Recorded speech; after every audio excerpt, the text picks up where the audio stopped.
बिस्मिल्लाहिर्रहमानिर्रहीम अस्सलाम वालेकुम। मैं जलील खान कुलाची, आप मेरे यूट्यूब चैनल देख रहे हैं। हुज़ूर वाला आज की वीडियो में दो चीज़ों पर गुफ्तगू करेंगे। एक तो जनरल फैज़ हमीद की मुलाकात हुई है इमरान खान साहब के साथ ज़मान पार्क में।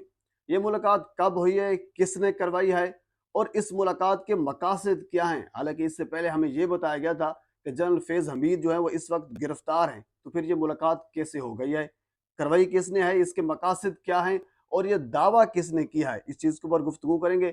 और इसके अलावा मैं आपके सामने थोड़ी सी तारीख रखूंगा, अपना माजी रखूंगा कि किस किस शख्सियत ने, कौन से वजीर आजम ने, कौन से सदर साहब ने, किस किस अहम शख्सियत ने इसराइल के दौरे किए और उन दौरों के मकासद क्या हैं। और आज जो इसराइल यूएनओ में जाकर पाकिस्तान के हवाले से बात कर रहा है, इसके पीछे मुहर्रिकात क्या हैं, इन दो चीज़ों पर गुफ्तगू करेंगे। आगे बढ़ने से पहले आपसे गुजारिश है मेरे चैनल को सब्सक्राइब कर दें ताकि आने वाली हर इंफॉर्मेटिव वीडियो आप तक पहुंच सके।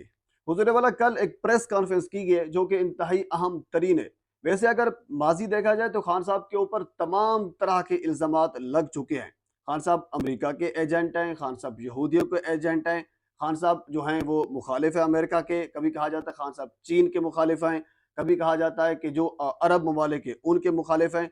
अब इस चीज़ की समझ नहीं आती, अगर खान साहब अमेरिका के मुखालिफ हैं तो अंडरस्टूड है इस चीज़ से चीन तो खुश होगा, तो फिर चीन के अच्छे दोस्त होंगे। अगर चीन के मुखालिफ हैं तो फिर अमेरिका खुश होगा, क्योंकि ये आपस में तजाद है। मतलब बात करने का ये है कि इन लोगों को इल्ज़ामात लगाते वक्त भी समझ बूझ नहीं है कि इल्ज़ामात भी लगाएं लेकिन उसमें कुछ जान तो होनी चाहिए ना।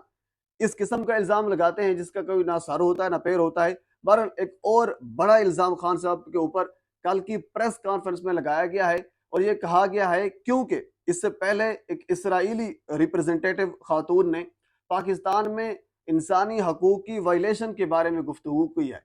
अच्छा, एक चीज पहले उस पर बात करने से पहले ये समझे थोड़ा सा, यानी इसराइल पाकिस्तान के ऊपर गुफ्तगू कर रहा है, यानी जो यद तूला रखता है इंसानी हकूक की वायलेशन के बारे में, जिसकी कोई मिसाल नहीं है। यानी पाकिस्तान के ऊपर इस कदर वक्त आ पड़ा है कि अब इसराइल भी हमारी हिमायत में बात कर रहा है कि पाकिस्तान में इंसानी हकूक की वायलेशन हो रही है। अब मोदी पाकिस्तान के हवाले से बात कर रहा है कि पाकिस्तानी हकूक की वायलेशन हो रही है। जो कश्मीर के अवाम से जाकर पूछे उन्होंने क्या हशर किया है। यानी वो लोग पाकिस्तान के ऊपर उंगलियां उठा रहे हैं जिनका अपना माजी, हाल और मुस्तकबिल दागदार है इंसानी हकूक के वायलेशन के हवाले से। बहरहाल पहली तो बात यह है कि मैं बजाते खुद ये समझता हूं कि इसराइल को या किसी और मुल्क को पाकिस्तान के अंदरूनी मामलात में मुदाखलत करने का कोई हक नहीं है। हमारे अंदरूनी मामलात हैं, इंसानी हकूक की वायलेशन है, बिल्कुल हम समझते हैं, लेकिन हम उसको खुद संभालेंगे। अब इसराइल उधर से उठकर पाकिस्तान के ऊपर गुफ्तगू करे, पाकिस्तान के अंदरूनी मामलात पर गुफ्तगू करे, इंतहाई काबिल मुजम्मत है। अच्छा, जिस तरह वो काबिल मुजम्मत है, इसी तरह पाकिस्तान के दो वज़रा की, अता तारड़ और उसके अलावा शीरी रहमान की प्रेस कॉन्फ्रेंस भी बिल्कुल काबिल मुजम्मत है। अच्छा, अता तारड़ आप जानते हैं हमेशा उनको रखा भी इस वजह से है, वकील कत्ल होता है बलूचिस्तान में, फौरन मौसूफ टीवी पर आ जाते हैं और बात करते हैं, इल्ज़ाम लगाते हैं, किसका? कत्ल का इल्ज़ाम लगाते हैं और कत्ल का मुकदमा दर्ज करने के लिए इस्तदा करते हैं। एक बंदा कत्ल होता है क्वेटा में, फौरन उसके लिए आ जाते हैं। इस वजह से इस किस्म के और भी बहुत से इल्ज़ामात खान साहब के ऊपर लग चुके हैं। बहरहाल इन दोनों ने प्रेस कॉन्फ्रेंस की और उसमें यह कहा है कि अब इसराइल के ताने बाने मिल रहे हैं पाकिस्तान तहरीक इंसाफ से। 9 मई का वाकया इस वजह से हुआ था, उसके पीछे इसराइल था, इसराइल का बयान देना, ये सारी कड़ियां आपस में जुड़ रही हैं। बहरहाल वो प्रेस कॉन्फ्रेंस आप सुन चुके होंगे।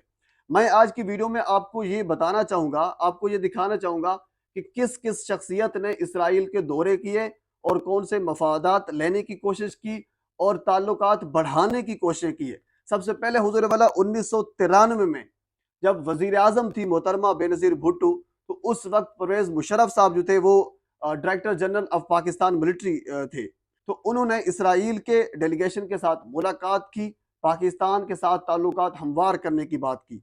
1993 की बात हो रही है। उसके बाद फिर उस वक्त भी मोहतरमा बेनजीर भुट्टो साहिबा जो है वो वजीर आजम थी। अब इसका मतलब ये हुआ कि मोहतरमा की जेर निगरानी में सब कुछ हो रहा होगा ना, अंडरस्टूड है।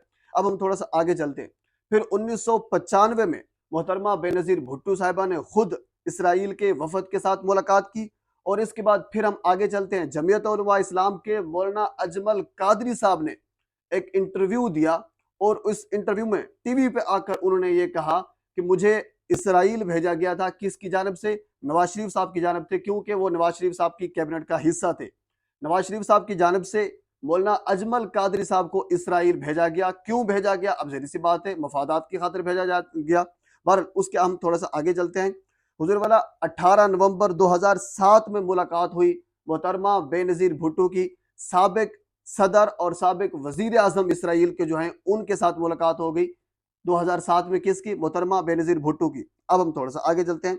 2017 में अरशद शरीफ साहब ने एक स्टोरी ब्रेक की थी और उन्होंने ये कहा था कि नवाज शरीफ साहब के जो साहिबजादे हैं हसन नवाज साहब, उनकी एक कंपनी है FZE कैपिटल के नाम से एक कंपनी है, उसके जो पार्टनर हैं वो इसराइल के हैं। यानी इसराइली पार्टनर के साथ नवाज शरीफ साहब के बेटे साहिबजादे मौसूफ काम कर रहे हैं। लेकिन ये तनकीद किस चीज के ऊपर कर रहे हैं? इसराइल के ऊपर कर रहे हैं। इनके हिस्सेदार वो हैं, इनके पार्टनर वो हैं, यहूदी इनके पार्टनर हैं, इसराइली इनके पार्टनर हैं। ये कंपनी, ये अरशद शरीफ साहब ने ये खबर ब्रेक की थी, स्टोरी FZE के नाम से जो इनकी कंपनी है। बहरहाल अभी थोड़ा सा आगे चलते हैं, 2022 में आ जाते हैं।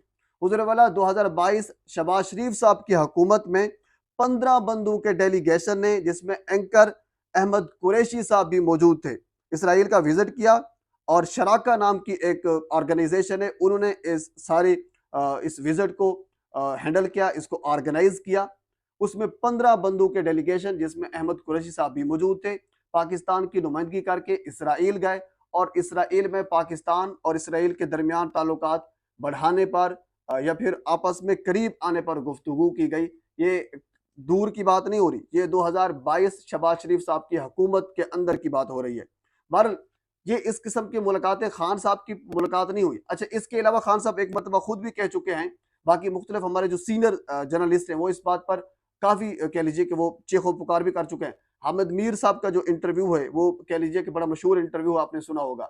जनरल बाजवा साहब ने बारहा ये कोशिशें की कि हमारे ताल्लुकात इसराइल के साथ मजबूत हों, लेकिन खान साहब इस चीज़ के ऊपर डटे रहे कि कायदे आज़म का फरमान है कि जब तक ये हमारे फ़लस्तीनी भाइयों को अपना हक नहीं देते तब तक हम इनको तस्लीम नहीं कर सकते। हालांकि जनरल बाजवा साहब ने इस पर मुख्तलिफ कोशिशें की। बहरहाल माजी आपका दागदार है, आप बात खान साहब के ऊपर कर रहे हैं, ये मेरे ख्याल में ये ज्यादती है। न सिर्फ ज्यादती है बल्कि आपको थोड़ी सी शर्म भी आनी चाहिए। अब हम दूसरी खबर पर आ जाते हैं जो कि इंतहाई अहम तरीन खबर है।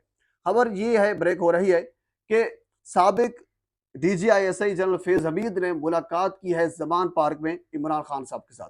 हालांकि इससे पहले हमें ये बताया गया था कि जनरल फैज हमीद साहब जो हैं वो गिरफ्तार हैं, वो कंट्रोल्ड हैं। हालांकि इस वक्त भी ज़राए ये कंफर्म कर रहे हैं कि जनरल फैज हमीद कंट्रोल आज़ाद हैं, ऐसे नहीं आज़ाद जिस तरह जनरल बाजवा साहब हैं वो बाहर चले गए और जनाब अली घूम फिर रहे हैं। जनरल फैज हमीद इस तरह आज़ाद नहीं है। अच्छा, जनरल फैज हमीद तफ्तीश के दौरान, मुजम्मिल सुहरवर्दी हमारे एक जर्नलिस्ट है, उन्होंने ये दावा किया है, उन्होंने खबर ब्रेक की है, उन्होंने कहा है कि तफ्तीश की गई जनरल फैज हमीद की और ये पूछा गया कि जिस वक्त आप कोर कमांडर बहावलपुर थे तो उस वक्त दौरान ड्यूटी आपने ज़मान पार्क के मुख्तलिफ दौरे किए, क्या बातें हुई, क्या हिसाब किताब हुआ?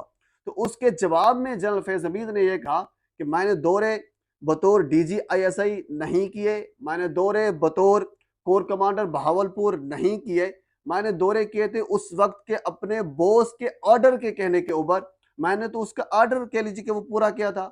यानी जनरल बाजवा साहब का मुझे ऑर्डर था तो उनका पैगाम लेकर मैं ज़मान पार्क में इमरान खान के पास जाता, उनका पैगाम पहुंचाता और उसके बाद जो उसका जवाब आता वो अपने बॉस को जाकर मैं बता देता। मैं तो अपने बॉस का ऑर्डर जो है वो मानता रहा, इसमें कोई वायलेशन नहीं हुई। बहरहाल अभी तक इसके आगे खबर समझ नहीं आई क्योंकि इसके आगे स्टोरी जो है वो खत्म हो जाती है, स्टोरी ब्रेक नहीं की गई, बल्कि जिस वजह से नहीं की गई। बहरहाल ये पाकिस्तान के सियासी मंजरनामे में अब तक की ये अपडेट है। मजीद इस हवाले से जो कुछ मेरे तक पहुंचेगा मैं बर वक्त आप तक पहुंचाने की कोशिश करूंगा। एक मरतबा फिर आपसे गुजारिश है मेरे चैनल को सब्सक्राइब कर दें ताकि आने वाली हर इंफॉर्मेटिव वीडियो आप तक पहुंच सके। अल्लाह हाफिज़।